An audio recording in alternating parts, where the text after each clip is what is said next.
peço que os irmãos abram as vossas Bíblias em Mateus, capítulo 5, versículo 31.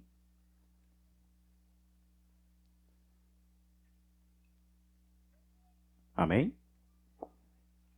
Amém todo mundo. Quem achou, diga amém. Quem não achou, diga misericórdia. Né? Vamos ler o versículo 31, então, e o 32. A minha versão aqui é a Nova Almeida atualizada. Talvez alguns irmãos estejam usando NVI, vai ser um pouco, algumas palavrinhas diferentes, né? Também foi dito, aquele que repudiar a sua mulher deve dar-lhe uma carta de divórcio. Eu, porém, lhes digo, quem repudiar sua mulher, exceto em caso de relações sexuais ilícitas, a expõe a se tornar adúltera. E aquele que casar com a repudiada comete adultério. Vamos orar. Deus, eu te peço, Senhor, que essa noite o Senhor possa falar aos nossos corações. O Senhor possa usar-me aqui nesse momento. Porque se depender somente de mim, Senhor, nada vai sair aqui que edifique a igreja. Mas se o Senhor me usa para falar para a tua igreja vai ser edificada. Porque essa é a tua vontade. Então, Senhor, que o Senhor me use essa noite. Que o Senhor possa acalmar os corações de cada irmão aqui, essa noite, para ouvir a tua palavra, para dar atenção à verdade bíblica e assim, Senhor, sair edificado, sair diferente daqui essa noite, Pai. Então, desde já eu te peço, fica conosco, em nome de Jesus. Amém, Senhor. Amém? Eu acho que vocês lembram o tema da mensagem que foi colocado lá no bannerzinho, né? Alguém lembra qual é o tema da mensagem de hoje? Até que a morte os separe, né? Alguém pode até dizer, é culto de casais, vai falar sobre casamento, divórcio. Mas é o seguinte, o livro de Mateus é um livro que eu já falei isso na vez anterior que eu preguei, era até lá no buffet ainda. É um livro que eu venho expondo já há um tempo, pregando nesse livro. Eu comecei nas quartas-feiras e tive a oportunidade de pregar em um domingo e hoje estou tendo a oportunidade mais uma vez de trazer a palavra. E aí eu continuo aqui no texto do capítulo 5 do Sermão do Monte. E é esse texto que é a próxima pregação, né? Poderia ter sido na quarta-feira, mas se o Senhor reservou esse tempo hoje à noite para nós estudarmos sobre esse texto, é porque Ele tem muito a falar aos nossos corações, para a igreja como um todo. Amém? E então, eu escolhi esse tema, né? Até que a morte os separe. Se a gente observar o versículo 31 e 32 aqui do capítulo 5, ele está falando basicamente sobre isso, sobre casamento, sobre a questão do divórcio, sobre os motivos que são legítimos para um divórcio e que não são legítimos para um divórcio, certo? E essa frase do nosso tema, né, até que a morte os separe, eu acho que todo mundo aqui, quando leu, lembrou de alguma coisa, né? Todo mundo que é casado, pelo menos. Não, mas os solteiros também, né, que já devem ter ido em casamentos, assistido filmes, alguma coisa assim, que tenha uma cerimônia de casamento. E a gente vê essa frase, ela é bem comum no casamento, né? Até que a morte os separe. Mas a pergunta é, será que nós damos a devida importância para essa frase, né? Será que nós temos pensado sobre isso? Ou quando nós estivemos casando, que foi dito até que a morte os separe, a gente pensou realmente sobre isso, né? Sobre até que a morte os separe, né? O que eu vejo hoje, fazendo uma reflexão bem rápida, é que a maioria das pessoas no meio cristão, alguns, eu chamo de maioria, né? Eu sou muito ruim nesse ponto, né? Muito pesado, mas eu digo que muitos não têm entendido o peso que essa frase tem, né? Até que a morte os separe, né? Nós viveremos aqui talvez uns 70, 80 anos na Terra, e talvez 50 anos ou mais desse tempo a gente vai viver com alguém que a gente escolheu para casar, né? E vendo digamos assim, essa banalização dessa frase, esse texto ele me chamou muito a atenção para a gente refletir sobre isso, né?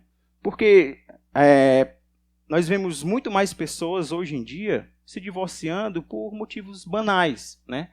Por N motivos, né? Os motivos são os mais variados possíveis, né? Eu até anotei uns aqui. As pessoas justificam como incompatibilidade de gênio, né? Não deu certo, né? Ele é muito brigão, eu sou muito passivo, ou então somos dois brigãos, ou então somos dois bicudos, né? Que dois bicudos não se beijam, né? Eu acho que é assim o ditado, né? Ou as pessoas dizem que não, mas eu preciso do meu espaço próprio, né? Eu tenho que ter o meu espaço próprio e essa pessoa está atrapalhando aqui eu ter o meu, sei lá, meu bendito espaço próprio, né?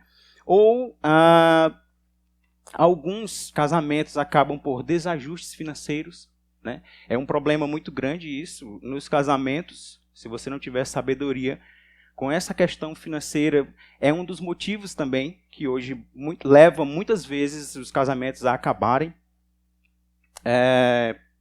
Ou simplesmente as pessoas dizem que o amor acabou, né? Não, o amor acabou. Não, você vai separar por quê, rapaz? Não, é porque o amor acabou. Mas como assim o amor acabou? Né? Quando eu ouço alguém falar isso, não, o amor acabou. Aí eu entendo assim, essa pessoa não entendeu nada do que é amor. E isso no meio cristão. Não estou falando de gente do mundo, porque o mundo é que está... O negócio está desandado mesmo, né? O pessoal nem casa mais. O pessoal se junta e diz, não, vamos só se juntar, que é para, caso não dê certo, vai só separar, né? Não tem nenhuma dificuldade com isso, né? E isso é um problema, né? O Senhor, ele não se agrada desse tipo de atitude, né? O texto que nós lemos aqui, ele nos trouxe essa verdade de que o Senhor não se agrada do divórcio, certo? E então, alguém pode me perguntar, mas por que isso cresce tanto em nosso meio, no meio cristão? Por que isso está crescendo tanto? Essa questão das pessoas banalizarem o casamento de forma que encontram motivos mais banais possíveis para encerrar o casamento. E é a primeira verdade que eu quero tirar desse texto aqui para nós, que eu já tirei desse texto para nós, né? Eu quero que você preste muita atenção na nossa primeira verdade do nosso sermão. A primeira verdade é a seguinte: isso acontece muito porque muitas pessoas casam-se sem reflexão e divorciam-se por qualquer razão. Não é? Não há uma reflexão antes de casar. Não há um filtro, digamos assim. Ninguém observa as coisas que é para ser observada. E isso vai levar o casamento à ruína, ou pode levar o casamento à ruína, se não houver sabedoria e nem interferência do próprio Senhor nesse relacionamento que está fadado a não dar certo, né?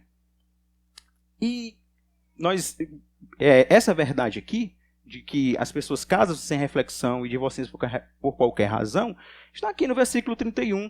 Vamos ler o versículo 31 novamente, do capítulo 5. O versículo 31 diz assim: também foi dito, aquele que repudiar sua mulher deve dar-lhe uma carta de divórcio. Olha isso aqui. Isso daqui foi escrito, Jesus falou isso daqui há mais de 2000 anos atrás. E ele já estava advertindo o povo sobre essa banalização do casamento, né? Ele diz, olha, foi dito para vocês aí que se você repudiar a sua mulher, ele estava falando isso para os homens, porque naquela cultura acontecia muito isso, né? O marido abandonar a esposa por motivos banais. Ele está dizendo, olha, foi dito para vocês aí que se vocês não gostar mais da sua mulher, se alguma coisa desagradou na mulher, você pode dar uma carta de divórcio e mandar ela embora, né? E aí, a pergunta que pode surgir também é onde que isso aqui foi dito? Jesus está dizendo que também foi dito isso daqui, mas onde? Onde que talvez eles tenham escutado isso, as pessoas que estavam escutando Jesus no momento do Sermão do Monte? E eu quero que a gente abra nossas Bíblias em Deuteronômio, capítulo 24.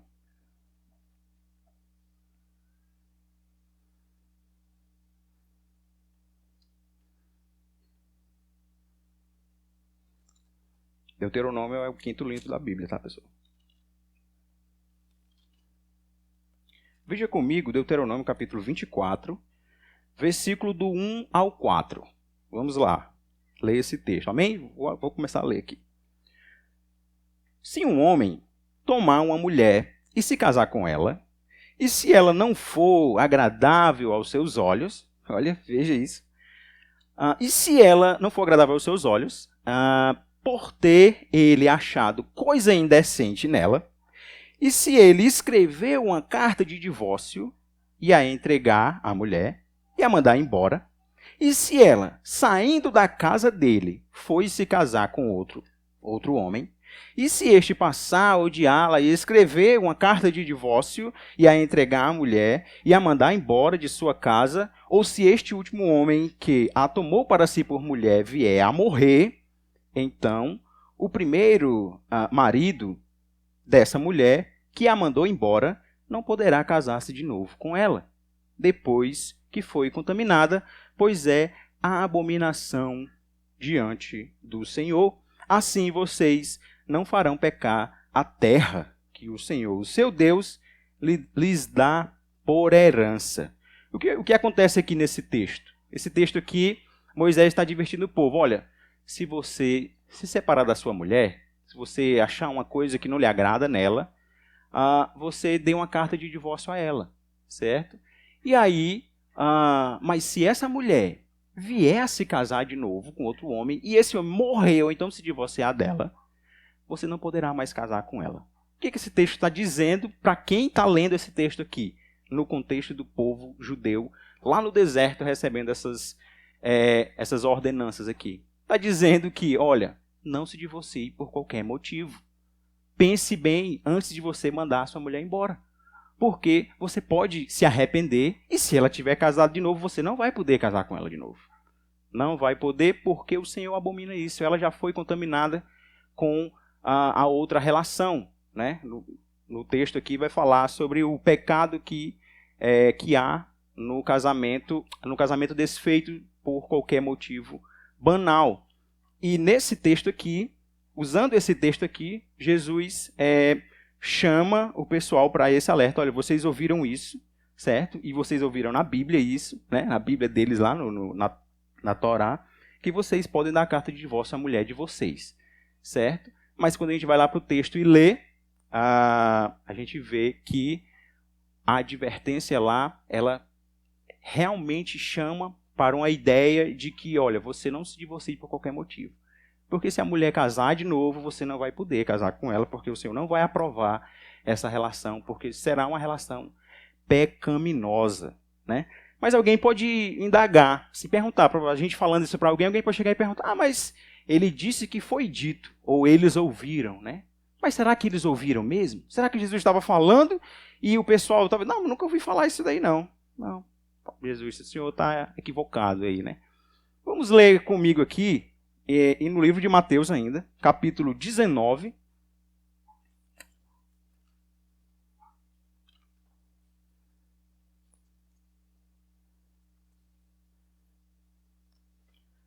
Capítulo 19, versículo 3. Diz assim, preste atenção no texto. Assim, alguns fariseus se aproximaram de Jesus e, testando-o, perguntaram. Aqui a situação já é diferente.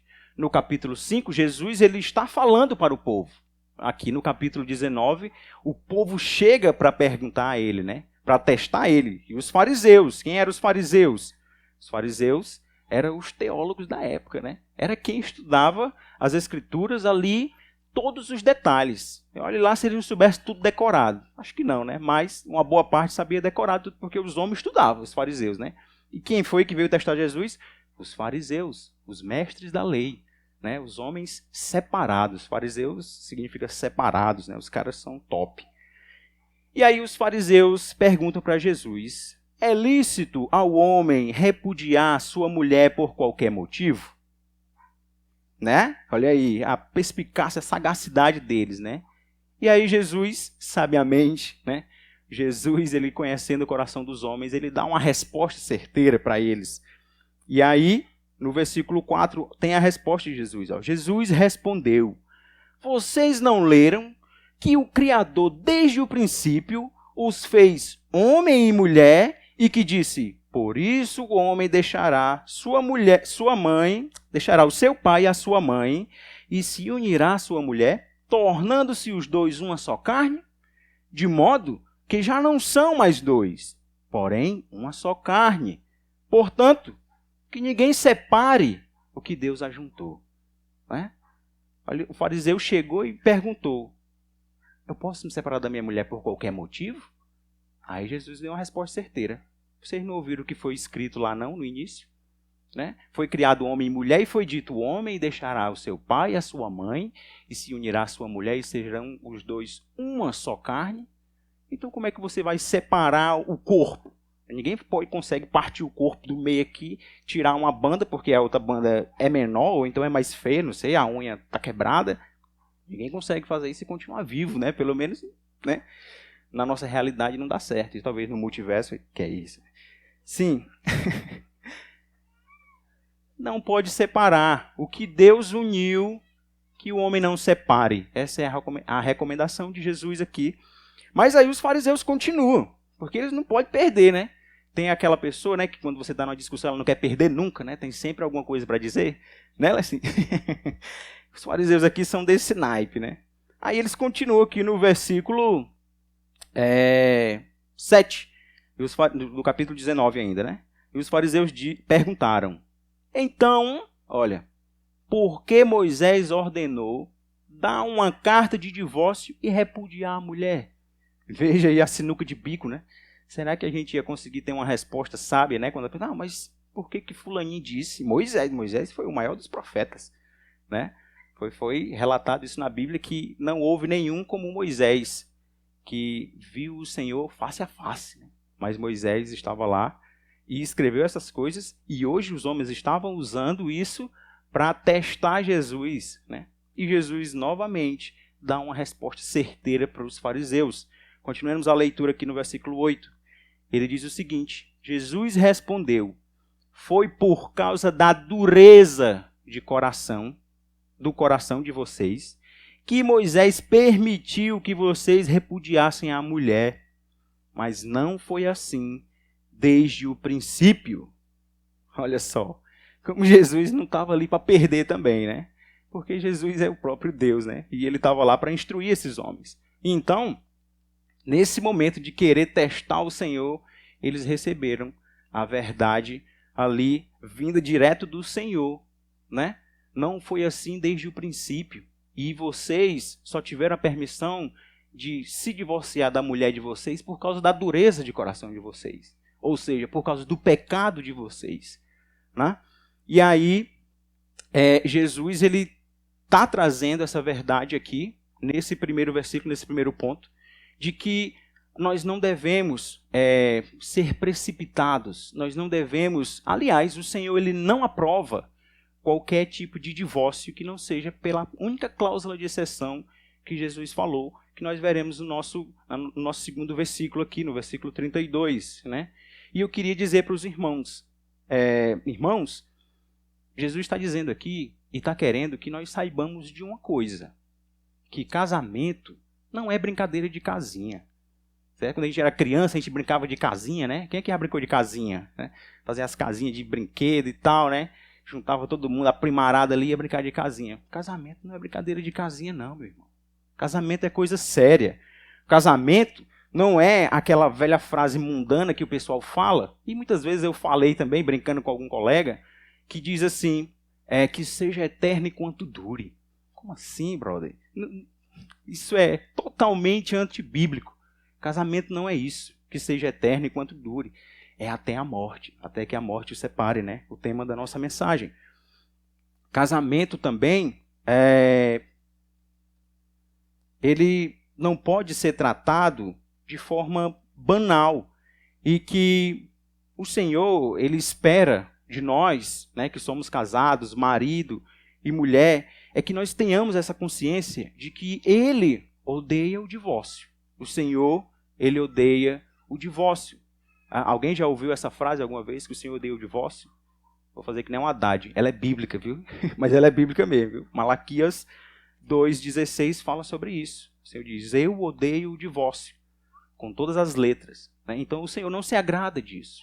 O Senhor não se agrada de um homem que casa com uma mulher e se separa por qualquer motivo banal. Quer seguir por essa linha de rompimento da aliança que foi feita. Homem e mulher, lutem pelo casamento de vocês. Não deixem que as coisas se encaminhem para uma situação insustentável. Que nós possamos ter a sensibilidade de que talvez as coisas precisam ser tratadas e nós não percamos o foco. Porque quando o Senhor ele está no canto dele, que é o primeiro lugar na nossa vida, certamente as outras coisas estarão todas em seu lugar, em seu devido lugar. Então pode ser que se algo está desajustado no meu casamento hoje e eu não consigo achar uma saída para resolver o problema, talvez é porque eu não esteja priorizando aquele que é prioridade na minha vida. Que nós possamos refletir sobre isso, né? Mas alguém pode perguntar, mas Abel, por que eu não posso casar? Rapaz, eu não casei com a pessoa certa, não é a pessoa que o Senhor, a mulher de Deus para a minha vida, né? Mas por que eu não posso descasar? Né? Nós vamos ver na nossa segunda verdade aqui algumas coisas, uma verdade que o Senhor fala sobre isso. Deixa eu só beber água aqui.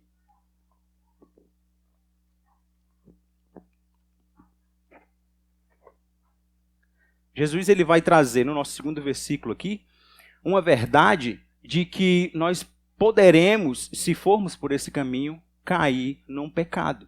Ele vai falar para nós aqui. E a segunda verdade do nosso sermão aqui é a seguinte: cuidado com essas ideias tortas. O pecado está à porta. Cuidado, hein? Vamos ler aqui o versículo 32. Eu, porém, lhes digo, quem repudiar sua mulher, exceto em caso de relações sexuais ilícitas, ou imoralidade sexual, na NVI, né? A expõe a se tornar adúltera, e aquele que casar com a repudiada comete adultério. Né? Olha que pesado que Jesus traz aqui. Ele está trazendo uma verdade bem que nós devemos ter atenção. Isso daqui. Vamos observar alguns pontos do nosso versículo aqui. No início do versículo 31, na minha tradução tem um também. Um também é um advérbio, né? Quem é o pessoal do português aqui sabe que também é um advérbio. Na NVI, só tem assim, né? Foi dito. Não tem nem uma conjunção ou um advérbio, alguma coisa. Mas no texto grego tem uma conjunção lá, que poderia ser traduzido como i, né? E foi dito. Por que isso? Porque Jesus, ele ainda está tratando do tema do adultério, que foi o que a gente viu na outra vez, quando eu preguei lá no buffet, lá de manhã, né? Jesus, ele falou nos versículos 28, do 28 ao 30. Vamos ler o versículo 28 e o 29 aqui. Jesus disse assim, ó: eu, porém, lhes digo, todo aquele que olhar para uma mulher com intenção impura, já cometeu adultério com ela em seu coração. Se o seu olho direito leva você a tropeçar, arranque-o e jogue fora, pois é preferível você perder uma parte do seu corpo do que ter o corpo inteiro lançado no inferno. Nesse texto aqui, o Senhor está falando que nós devemos ter cuidado com o pecado de adultério no nosso coração, primeiro, certo? Chama a gente a uma responsabilidade, a uma atitude radical contra as tentações e os pecados que possa vir ao nosso coração. E ele continua no versículo 31, e a tradução melhor seria: e foi dito também que se você divorciar da sua mulher, e já pula para o versículo 32, foi dito, aliás, ele diz assim, ó, e se você se divorciar da sua mulher por qualquer motivo, que não seja no caso de relações sexuais ilícitas, ou porneia, no texto grego lá, você também vai estar cometendo o pecado de adultério. Você expõe a mulher a um pecado de adultério, e o homem que se casar com ela também estará cometendo pecado de adultério. É uma continuação. Jesus ele está tratando do mesmo tema, combatendo o mesmo pecado ainda. Nos versículos anteriores, Jesus está falando que nós devemos ter um coração puro, né? A pureza de coração, ela é imprescindível para nós estarmos no meio do povo de Deus. Nós temos que lutar por essa pureza. Alguém pode dizer, mas eu sou pecador, eu não consigo, eu sou pecador, Abel. Eu sei que você é pecador, eu também sou pecador. Mas a diferença está em um pecador arrependido e um pecador que se conforma com o seu pecado. Nós não somos o povo que se conforma com o pecado. Nós somos o povo que somos pecadores, mas nós somos pecadores arrependidos e lutamos contra o pecado. Não nos conformamos com o pecado. E o texto aqui do versículo 32, Jesus traz o mesmo tema. O pecado do adultério. Se você se separar da sua mulher, você a expõe a pecado de adultério e a pessoa que casar com ela também estará cometendo adultério. É de grande importância para Jesus. É de suma importância. Para ele, eu entendo, por repetir essas coisas aqui no texto, eu entendo que é uma coisa assim, que está, podemos dizer, em primeiro lugar. Pureza de coração e pureza no casamento também. Fugirmos dos pecados, não é? Primeiro, vamos observar aqui também essas questões desde o versículo, só pulando a parte que está entre linha, que fala sobre relações sexuais ilícitas. Vou ler esse versículo aqui sem falar essa parte. Ele diz, eu, porém, lhes digo, quem repudiar sua mulher, a expõe a se tornar adúltera, e aquele que casar com a repudiada comete adultério. Primeiro, Jesus está dizendo aqui que não há nenhum motivo que a gente possa usar para justificar o nosso desejo de se divorciar do nosso cônjuge, né? Salvo a cláusula de exceção. Né? Como eu falei no início, na introdução, incompatibilidade de gênios, não é motivo para o divórcio. Acabou o amor, também não é motivo para o divórcio. Mas ele é um crianção, não dá certo, essa pessoa não quer crescer, não é motivo para divórcio. Não, mas ela é muito preguiçosa, não faz nada em casa, passa o dia em casa, passa o dia trabalhando, a mulher não faz. Não é motivo para o divórcio. Né?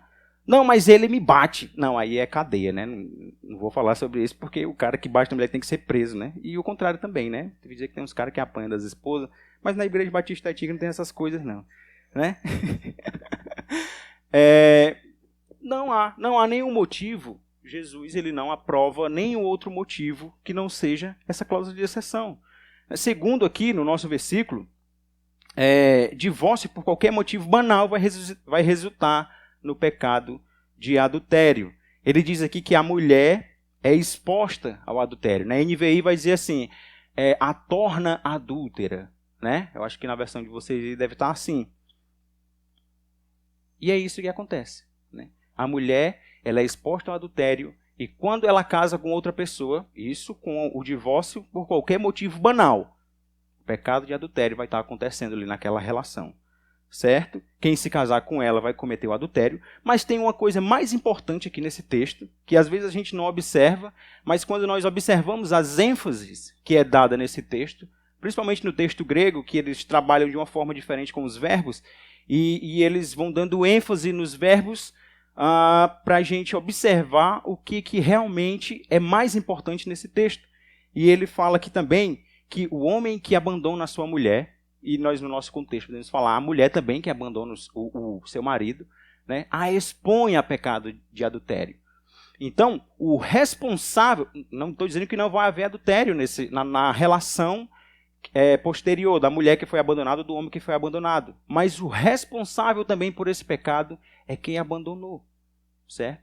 Ele tanto vai estar adulterando porque casou de novo, como ele é responsável pelo pecado de adultério da mulher que casou novamente, a mulher que foi abandonada ou o homem que foi abandonado. Nós podemos extrair essa verdade também aqui desse texto. E a terceira coisa que eu queria observar aqui desse versículo é que só há uma cláusula de exceção, e nós já vimos aqui, para que o casamento seja encerrado, para que Deus aprove esse divórcio, né, que está aqui no versículo 32. entre as vírgulas aqui, talvez tenha vírgula de vocês também, que ele diz, exceto em caso de relações sexuais ilícitas, ou porneia, né? Porneia no grego significa, ela traz o sentido de todo tipo de deturpação sexual, certo? Relações sexuais ilícitas, fora do casamento, todo tipo de relação sexual ilícita, ela pode ser o único motivo que o homem pode se divorciar da sua mulher ou a mulher se divorciar do homem, certo? É a única. Jesus deixa claro aqui que só por esse motivo que o povo do reino, participante do reino, terá o direito de pedir o divórcio do seu cônjuge, né? Mas você pode me perguntar também, mas essa é a regra então, né? Se o meu marido ou a minha esposa cometeu o pecado de adultério, então eu tenho que me separar dele.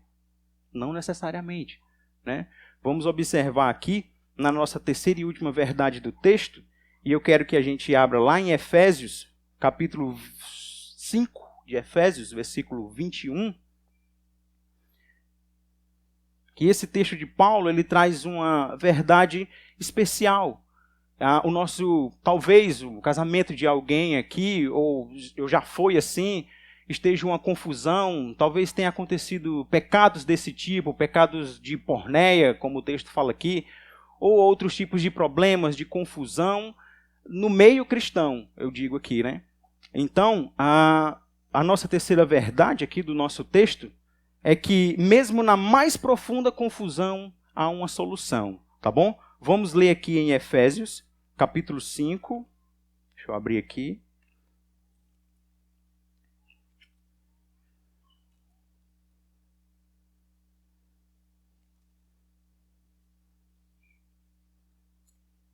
Lá em casa eu achei bem rapidinho aqui, eu estou demorando.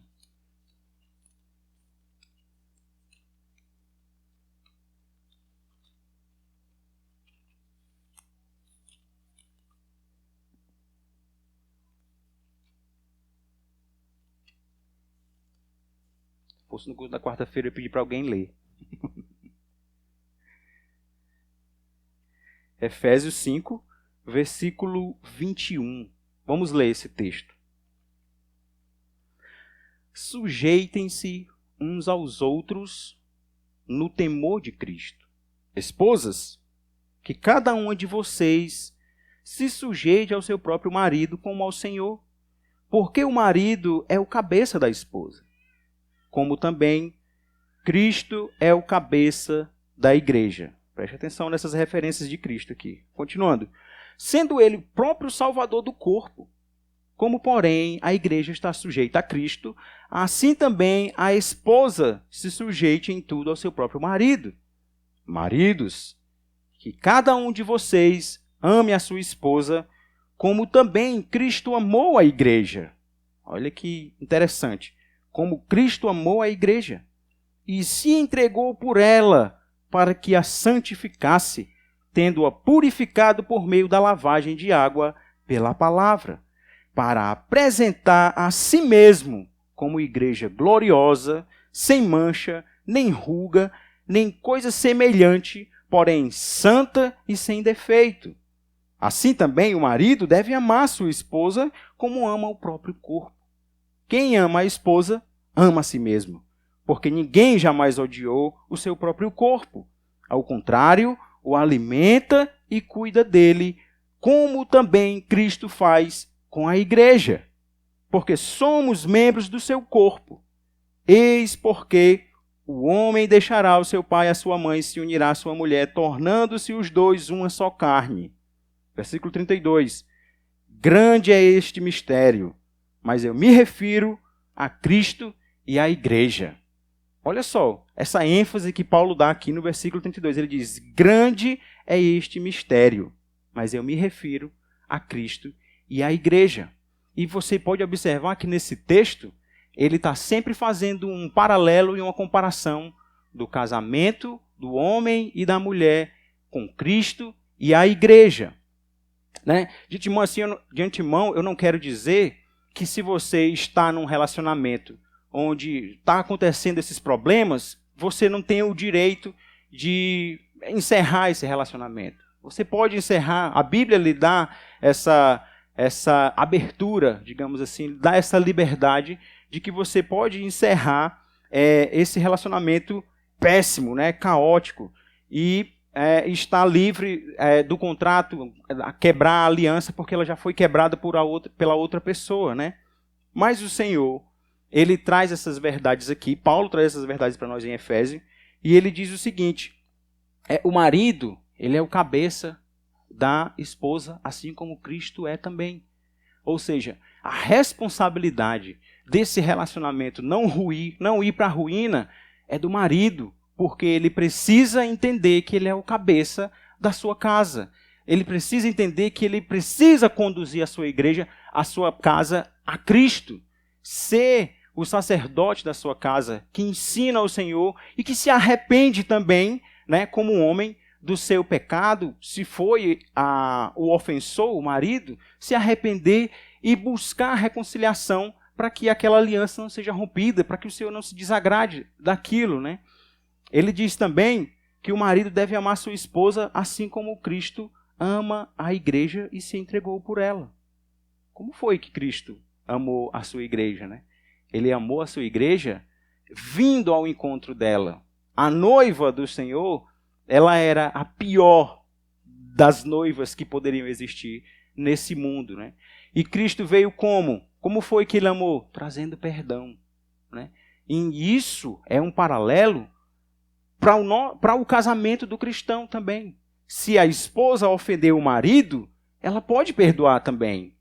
Ou se ele pode perdoar ela, né? E se for o contrário, ela pode perdoar também o seu marido. Não é obrigado a você se divorciar da pessoa se ela cometeu esse tipo de pecado, né? O pecado da única cláusula aqui que Jesus trouxe para nós. Não precisa ser dessa forma.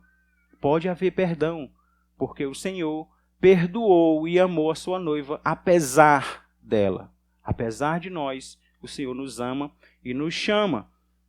Ele diz, esse versículo ele é muito interessante, o 32, quando ele diz grande é esse mistério, porque ele faz sempre essa comparação, e quando nós vemos a profundidade disso, nós entendemos que nós podemos dar passos de perdão também, nos momentos de dificuldade, nos momentos difíceis, né? Perdoar, e Cristo, mesmo antes diante da falha constante da sua noiva, ele sempre perdoou. E ele veio e se entregou por ela e morreu por ela, né? Para que um dia nós possamos estar reunidos com ele para sempre, né? E ele foi fiel até a morte de cruz. Foi isso que aconteceu com Jesus, ao trazer perdão para a sua noiva infiel, né? Então, mesmo que o nosso casamento ou o casamento de alguém esteja na mais profunda confusão, que nada pareça que vai dar certo, o Senhor ele pode restaurar esse casamento. O Senhor ele pode cuidar e trazer arrependimento nos corações, e o marido mudar e a esposa mudar, porque o Senhor ele está no controle de todas as coisas. O Senhor, hoje nós estávamos conversando sobre isso, na consagração do louvor, né? A Raine trouxe uma reflexão bem interessante para nós, sobre ter fé, sobre acreditar, sobre confiar no Senhor, e nós devemos confiar nele. Que ele, apesar da situação mais caótica, do problema maior que possa estar acontecendo, o Senhor ele pode trazer solução para aquilo. Que nós podemos desfrutar da alegria novamente, como esposa e como esposo, né? E concluindo, a solução para a confusão aparentemente sem fim, como eu já falei aqui, está no coração arrependido, que libera perdão e é perdoado. E diante dessas verdades aqui, eu queria trazer umas aplicações para a igreja, para a gente levar para a nossa vida e aplicar, né? Porque não adianta só a gente estudar e não aplicar nada, porque não serve de nada, né? A primeira aplicação é uma palavra para os recém-casados, certo? Você escolheu alguém para casar e eu desejo que você tenha escolhido bem, porque é até que a morte o separe. Amém? Os recém-casados aqui, eu acho que tem poucos recém-casados, né? Mas é até que a morte o separe, meu irmão. as dificuldades vão vir, os problemas vão aparecer, todo tipo de problema vai aparecer. Mas vocês foram chamados para serem casados até que a morte os separe. E quem é que garante que isso vá até o fim? É o Senhor. O Senhor, ele precisa estar no centro, no primeiro lugar da nossa vida. Se ele não estiver no primeiro lugar, tudo vai desandar. Mas se ele estiver em primeiro lugar na nossa vida, se o Senhor for o centro da nossa relação, da nossa fé, de tudo, se ele estiver em primeiro lugar, tudo mais estará no seu lugar devidamente, corretamente. E tudo ocorrerá bem, né? Uma palavra para os casados veteranos aqui, né? E eu estou dentro também dos casados, né? Quase 10 anos, é veterano já, né? Tem uns que tem 40, 30 aí, né? Não dá para competir, não. Mas uma palavra para os casados aqui, há mais tempo, eu digo o seguinte: não sejam tropeço um para o outro. Certo? Vivam de maneira digna do povo de Deus. Né? A esposa, ela não seja aquela que o marido não consegue confiar na esposa para confessar seus pecados. E nem o esposo seja aquele homem que a esposa não consegue confessar nenhum pecado para o marido, porque ele vai usar contra ela. Porque ele não vai saber lidar com aquilo. Que nós tenhamos uma vida como casados que glorifique o nome do Senhor. Que as pessoas vejam e digam assim: aquele casal é um casal de crente. Olha aí como eles vivem bem. Né? Pelo menos por fora o pessoal vive bem. Né? Os conflitos internos é conflito interno, tem que ter. Né? Mas que esses conflitos internos eles não sejam externos também. E que haja problema e traga mau testemunho para a igreja e para o povo do Senhor. Né? Eu queria trazer também uma palavra para as esposas especificamente, eu até já falei aqui na aplicação anterior, que é ajudar os seus maridos nas suas fraquezas. Esposas, ajudem o marido de vocês. Vocês vão viver com ele até ele morrer, certo? Então, ajudem, sejam amigas, sejam companheiras dos maridos de vocês, para que as coisas fluam de forma correta. As coisas fluam da forma que o Senhor deseja que seja. Né? Que não haja segredos. Não pode haver segredo entre o esposo e a esposa. O esposo tem medo de falar uma coisa para a esposa porque vai ser um problema. Não. Sejam amigos, irmãos. Sejam crentes. Amém? Uma palavra também para os esposos aqui é: sejam fiéis à sua missão como marido. Sejam fiéis, porque só assim o casamento de vocês irá durar. O Senhor, ele vai sustentar, mas a sua responsabilidade também será chamada. Você é responsável pela sua família. Então, seja fiel à sua missão como marido. Deixe de lado tudo que vem para destruir sua família. Você precisa abandonar isso. Você precisa abandonar tudo que você sabe que vai destruir a sua família. Abandone, seja radical, como Cristo falou aqui nos versículos 28 ao 30. Seja radical, corte o mal pela raiz, certo? Não se iluda com as propostas do pecado, meu. Não se iluda, não. Porque é só tristeza. Não tem nada, o pecado não tem nada de positivo ou que vá trazer felicidade para o seu lar. Nada. Ele vai trazer destruição para a sua casa. E vai trazer também tristeza para as pessoas que estão próximas a você. E vai trazer também mau testemunho para o povo do Senhor. Então, seja fiel à sua missão, marido. Seja fiel para o que você foi chamado. Seja amigo da sua esposa. Trate a sua esposa. Cuide. Você é o responsável pela sua casa. Você é o cabeça. Ok? E para concluir, eu queria falar aqui para os irmãos uma historinha inventada, uma ilustração bem interessante. Né? Um dia, um certo homem começou a alimentar seu coração com as propostas do pecado. Começou a achar motivos em seu coração pecaminoso que podia ter outras mulheres, por exemplo, fora do seu casamento. E esse homem caiu nesse pecado. E as delícias que o pecado ofereceu foi aquilo que eu já falei aqui. Foi comida e bebida podre e estragada. Não tinha nada que poderia dar sustância para esse homem. E ele caiu nesse pecado. E enquanto ele se alimentava daquilo, ele cada vez mais se afundava na lama. E um dia, ele lá, caído, na lama do pecado, não havia nenhuma possibilidade de sair de lá sozinho. O Senhor, ele veio ao seu encontro, pegou pela sua mão e lhe disse: levanta dessa tua miséria, homem. Levanta daí. Não foi para isso que eu te chamei, para ficar nessa miséria desse pecado. Levanta daí e vem, porque eu vou cuidar de você. Eu sou o teu sustentador, me segue, me serve. E aí o Senhor foi buscar esse homem na lama do pecado. Talvez essa noite seja a situação de alguém aqui. Talvez você esteja nessa situação. Você acha que não tem nenhuma possibilidade de sair de onde você foi, até onde você foi. E eu quero dizer que há solução para todo o problema.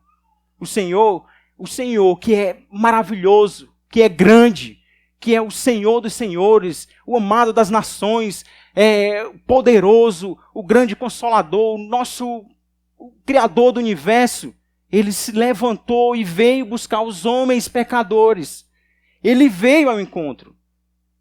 E levanta os homens e as mulheres da sua condição pecaminosa.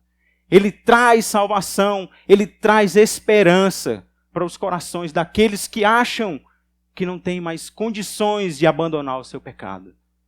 Então, se essa é a condição, que você saiba que se um dia você já cometeu esse tipo de pecado, se você já trouxe tristeza para sua família, ou se você está fazendo isso, volte atrás.